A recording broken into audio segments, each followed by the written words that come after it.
Hello welcome back to my channel.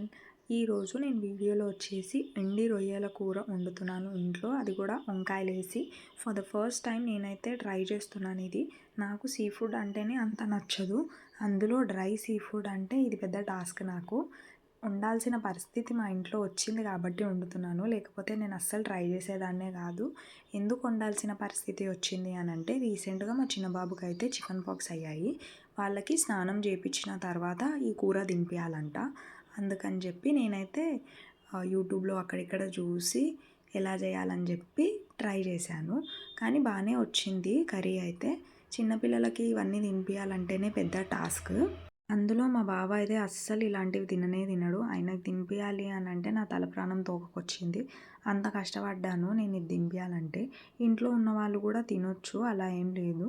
కానీ స్నానం చేయించిన తర్వాత అయితే ఈ కర్రీ ఖచ్చితంగా తినిపించాలంట. పాతకాలం వాళ్ళు ఇవన్నీ చేసేవాళ్ళంట.